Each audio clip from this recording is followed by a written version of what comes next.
Good day everyone, welcome to my channel. So in this video we will talk about the history of Microsoft Corporation. Before we continue, I would like to say thank you so much to all my viewers, silent viewers, and supporters in my channel. Thank you for watching my videos.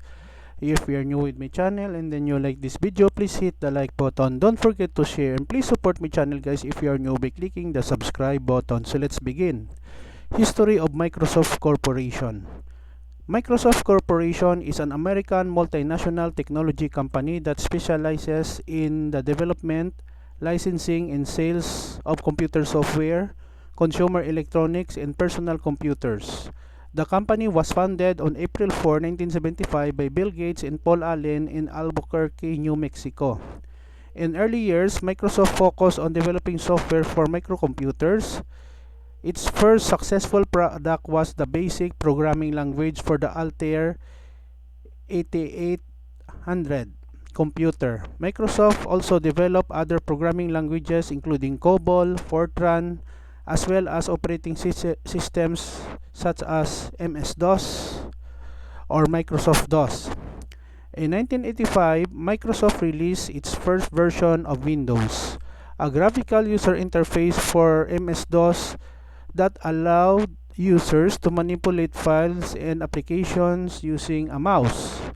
This was a major breakthrough for personal computing and set the standard for modern computer interfaces.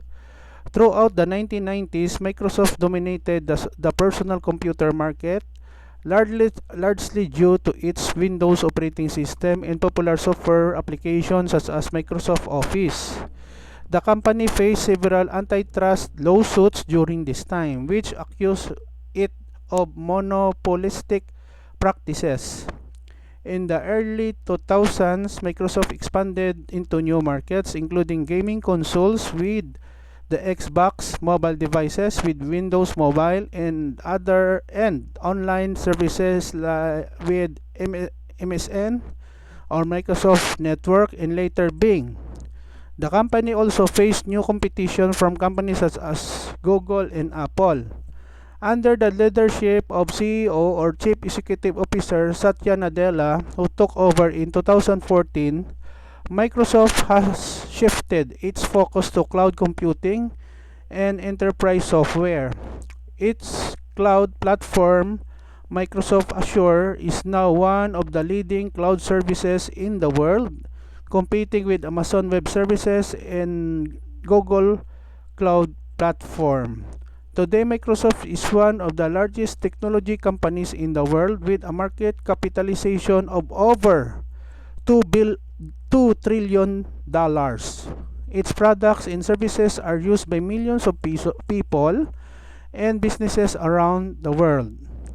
Okay guys, so this is the end of my presentation about the history of Microsoft Corporation. I hope that you have learned something new in this video. Don't forget to like, share, and please support my channel guys if you're new by clicking the subscribe button. See you in the next video tutorial guys. This is your friend Jake saying bye bye for now.